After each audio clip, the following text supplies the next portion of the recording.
Welcome, agents, to our first briefing on tips and tactics for the Dark Zone. Dark Zone being the PvP area, or the PvP-esque area in Tom Clancy's The Division. First off, I would recommend playing through a healthy amount of the story before entering the Dark Zone. The Dark Zone is broken up into brackets based on your level in the story mode. The first bracket being 1 to 14, then 15 to 19, 20 to 24, so on and so forth. When you go into the Dark Zone, it will limit what you could purchase from Dark Zone vendors based on your Dark Zone level, which is a separate leveling system from the story mode. But it also depends on your, basically, your story mode level. You want to be at the top of your bracket when you enter so you can purchase the top tier stuff that they're selling. So basically go in when you're level 14. Go in when you're 14, start leveling up your Dark Zone by killing rogues, killing ads. If you want to, you can try going rogue by shooting enemy players without provocation.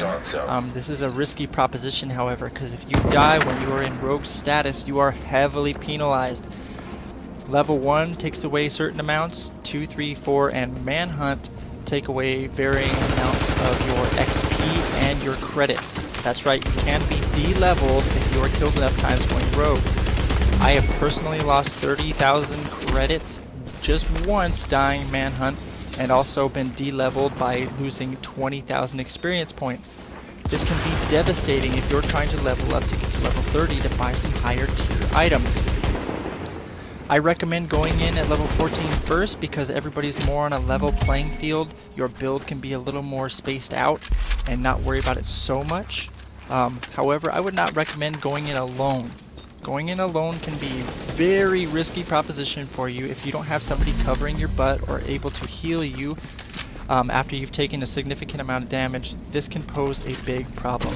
There are a lot of groups running around, and if they see a singular player, they have no problem targeting you to take whatever items they're trying to extract. Once, I'd say stay in your level 14 bracket until you hit mid-20s in the Dark Zone, just because that gives you a leg up on the competition when you move to your next bracket. So let's say you hit level 25-ish or so in the Dark Zone at level 14 in the story mode, go back, play some story mode, get up to level 19, then come back to the Dark Zone and get ready to level up to 30. Again, by fighting some higher level ads or to basically kill some rogues, depending on how many come up in your map instance. Be weary of everyone. At any point, somebody can basically try and kill you, whether you've gone rogue or not. They can see that you have the decontamination bag on your back, or they can see that you're trying to extract something. They're thinking if you're trying to extract something, it must be worth the time to try and take it from you. So be aware that anytime you trigger an extraction, there are players that are going to notice that and possibly come try to kill you and take that. You are very vulnerable when you are actually performing the extract, as you cannot pull out your weapon to fight back during that time. So it's good to have somebody that can watch your back while you're doing that, and then you could then in turn watch their back. Know the map. The place that I'm in the current screen, you can see that it is a one-way entrance. We don't have to worry about anybody coming up behind us. We are manhunt, which means we killed quite a few players. The only problem with this current spot that I'm at is it is right near a spawn point. So every time we kill these people, they can just respawn, rearm, and come straight back up that ladder. However, they are focused to that ladder, so we can put an enormous amount of DPS on anybody coming up. This does put a strain on us, however, because if they continue to come up, or if they group up enough, they can come up and actually stay alive while they come up and do some damage on us. We're also running out of ammo every shot we take, and if there's no way to recoup that ammo, which we can't while we're rogue, not at least very efficiently, then that could put us at a disadvantage very quickly. I would say choose your proper skills. Now, skills being basically your self-heal, or a turret possibly, or your healing station. These are all different items you can choose as your skill. Now, at first you get 2.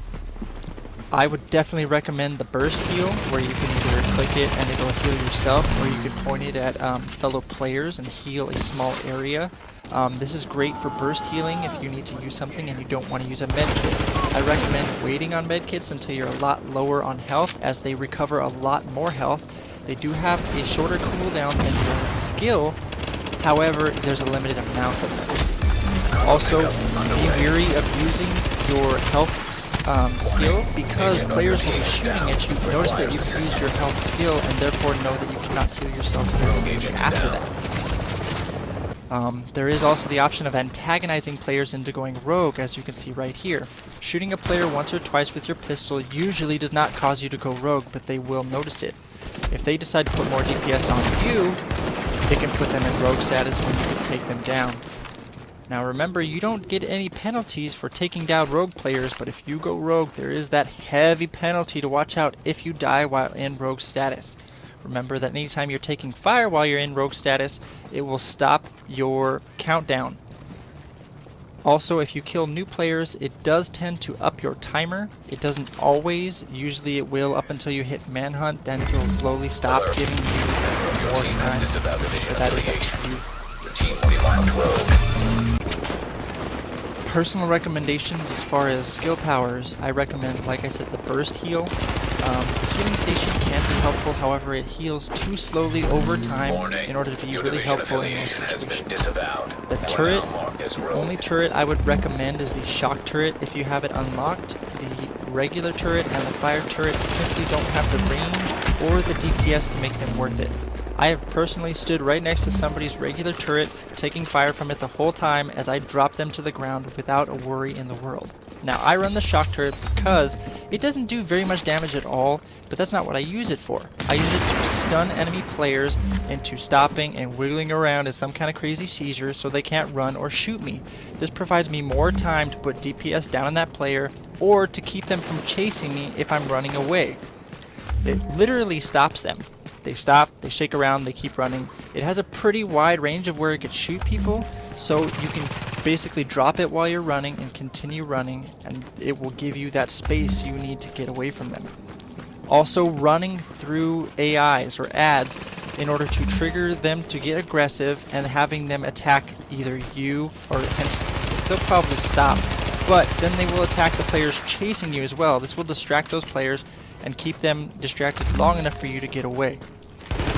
Make sure not to corner yourself unless that's what you're trying to do. There are certain places in the map where you can put yourself into a tight space and defend yourself quite effectively. They are few and far between. What else can we talk about? You can go in alone, it's not impossible. I recommend a high DPS and a high health build. Putting your DPS and your health as high as you can will enable you to take down players and AIs if they decide to shoot at you, or if you want to go rogue and be an asshole like myself and my teammates.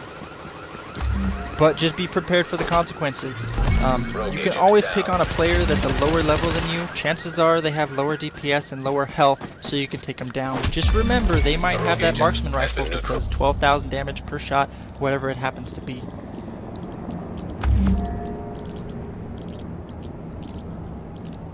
I kind of lost my train of thought there. I apologize, everyone. Just be aware of everything you're doing. At any time, a player can turn on you and go rogue, and that could ruin your day, or you could ruin his.